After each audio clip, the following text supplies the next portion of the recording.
Welcome to Telangana వెలుగు. నేను మీ రాజు. రెండు తెలుగు రాష్ట్రాల్లో ఎక్కడ చూసినా ఒకటే మాట, తూనీలో జరిగినటువంటి ఘటన. ఆ చిన్నారి బతికి రావాలి, మళ్ళీ వాళ్ళ అమ్మ నాన్నలని కలవాలి అని చెప్పేసి ప్రతి ఒక్కరు వేడుకుంటున్నారు. ఈవెన్ రంగంలో పవన్ కళ్యాణ్ గారు కూడా దిగారు. సో ప్రభుత్వానికి, అక్కడ ఉన్నటువంటి అధికారులకి, పోలీస్ శాఖకి కూడా స్పష్టమైన ఆదేశాలు ఇవ్వడం అనేది జరిగింది. సో మీరు ఎంత ఫోర్స్ ఉపయోగించుకుంటారో అంత ఫోర్స్ ఉపయోగించుకోండి, డెఫినెట్ గా అమ్మాయి మాత్రం దొరకాలి అని చెప్పేసి కూడా చెప్పారు. సో దాదాపుగా 10 రోజుల నుంచి కూడా వాళ్ళు గాలిస్తూనే ఉన్నారు. తర్వాత స్పెషల్ ఫోర్స్ ని కూడా దింపడం అనేది జరిగింది. సో అక్కడ వాతావరణం అనుకూలంగా లేకపోయినప్పటికీ కూడా పోలీస్ అధికారులు వాళ్ళు చేసేటువంటి విశ్వ ప్రయత్నాలు వాళ్ళు చేస్తున్నారు. అండ్ ఇక్కడ ట్విస్ట్ల మీద ట్విస్ట్లు ఏంటంటే దాదాపు ఒక 3 విషయాలు మాట్లాడుకోవాలి. ఒకటి, ఈ రోజే చిన్నారి విషయంలో ఏదైనా అప్డేట్ రావచ్చు అని. ఎందుకు? ఈరోజు అమావాస్య. సో ఊర్లలో ఎక్కువగా నరబలిలు ఇలాంటివి ఉంటాయి కాబట్టి, చేదవ సంథింగ్ ఏదేదో, సో ఇట్లాంటివి ఉంటాయి కాబట్టి ఈరోజు చిన్నారిని ఆ విషయం కోసమే ఏమైనా వెతికెళ్ళారా, అలాంటి ప్రయత్నాలు ఏమైనా చేస్తున్నారా?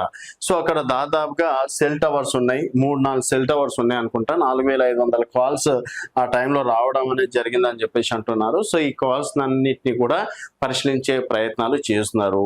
సో ప్రధానంగా ఏంటంటే ఒకటి అమావాస్య అనేది ఒకటి ఇష్యూ. తర్వాత పెంపుడు కుక్క సడన్ గా, అంటే అక్కడి నుంచి వచ్చిన 2 రోజుల తర్వాత చనిపోవడం ఏంటి అన్నది ఒకటి ఆలోచించదగ్గ విషయం. ఎందుకంటే అక్కడి నుంచి రావడం, తర్వాత కుక్క బిహేవియర్ లో చూసుకున్నట్టయితే అక్కడ ఉన్నటువంటి అంటే చిన్నారి తల్లిని కరవడం కావచ్చు, అక్కడ ఎవరైనా ఆ కుక్కను చూడడానికి వచ్చినా లేకపోతే ఎవరైనా ఈ చేసినా కూడా వారిపైకి వెళ్ళడం కావచ్చు. తర్వాత 2 రోజుల్లో అనారోగ్యంతో కుక్క చనిపోవడం కావచ్చు. ఎందుకంటే దానికన్నా ముందు కూడా కుక్కకి ఆహార పదార్థాలు ఏది పెట్టినా కూడా తినకపోవడం ఒకటి. తర్వాత కేవలం అంటే తినకపోవడం వల్ల కావచ్చు, ఇంకేదైనా విషయాల వల్లనే కుక్క చనిపోయిందా, లేకపోతే కుక్క పైన కూడా ఎవరైనా విష ప్రయోగం చేశారా? ప్రస్తుతానికైతే ల్యాబ్కి అయితే రిపోర్ట్స్ పంపించారు. అండ్ ల్యాబ్స్ నుంచి రిపోర్ట్ కోసం ప్రతి ఒక్కరు ఎదురు చూస్తున్నారు అని చెప్పేసి కూడా చెప్పుకోవచ్చు. ఆ రిపోర్ట్స్ ని ప్రకారం ఏదైనా ఒక క్లూ, హింట్ దొరికే అవకాశాలు ఉన్నట్టు కూడా చెప్పొచ్చు. అండ్ మూడోది వచ్చేసి అది దట్టమైన అడవి ప్రాంతం. సో చిన్నారి ఎంతవరకు నడుస్తుంది? మహా అయితే 1-2 కిలోమీటర్ల వరకు, దానికి మించి ఎక్కువగా నడిచే అవకాశాలు కూడా, స్కోప్ కూడా లేదు. సో అంతకు మించి నడవలేదు కాబట్టి మరి ఇప్పుడు దాదాపుగా 40-50 కిలోమీటర్ల వరకు అక్కడ ఒక పంట ఉంది, ఫామ్ ఆయిల్ పంట అనుకుంటాను. తర్వాత అక్కడ మొత్తం దట్టమైనటువంటి అడవి ప్రాంతంలో క్రూర మృగాలు కూడా తిరిగే అవకాశాలు ఉంటాయి. అండ్ పెద్ద పెద్ద కొండ చిలువలు కూడా ఉన్నటువంటి పరిస్థితి. మరి ఏదన్నా పాముల విషయంలో కావచ్చు ఏదైనా జరిగిందా? సో ఒకవేళ కొండ చిలువ లాంటివి గనక చిన్నారి విషయంలో ఏదైనా చేసి ఉంటే అట్లీస్ట్ ఒక చిన్న బట్ట ముక్క అన్నా, చిన్న బ్లడ్ అన్నా ఏదన్నా ఒకటి దొరికేది.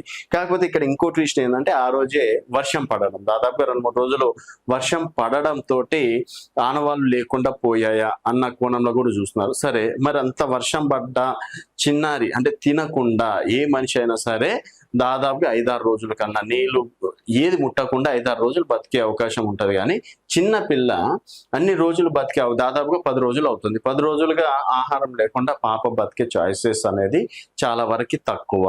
ఇంకోటి, కొంతవరకైనా సరే మనం హోప్ క్రియేట్ చేయాల్సినటువంటి విషయం ఏంటంటే పాపని ఎవరో కిడ్నాప్ చేశారు అని చెప్పేసి. సో కిడ్నాప్ చేస్తే పాప బ్రతికే అవకాశం ఉంది, ఎవరైనా ఎత్తుకెళ్ళినా పాప బ్రతికే అవకాశం ఉంది. సో ఇప్పుడు ఫైనల్ అవకాశం, ఫైనల్ హోప్, ఎవరైనా కిడ్నాప్ చేసినా కూడా ఈ రోజు కాకపోతే రేపైనా సరే చిన్నారిని, లేకపోతే పోలీసుల విశ్వ ప్రయత్నాలు చేసి కిడ్నాపర్స్ ని గుర్తించే పనిలో ఉంటే మాత్రం పాప బ్రతికే అవకాశం ఉందని చెప్పేసి అంటున్నారు. సో మొత్తానికి పాప విషయంలో రోజుకొక ట్విస్ట్ల మీద ట్విస్ట్లు వస్తున్నాయి. మరి ఈరోజు అమావాస్య కావడంతో చాలా వరకు గ్రామస్తులు భయాందోళనలో ఉన్నారు. మరి చిన్నారికి క్షేమంగా రావాలని చెప్పేసి అయితే ప్రతి ఒక్కరం కోరుకుందాం. అండ్ అక్కడ జరిగినటువంటి ఈ 4 అంశాలను బట్టి మీ అభిప్రాయాల కింద కామెంట్ రూపంలో తెలియజేయండి. చూస్తూనే ఉండండి తెలంగాణ వెలుగు.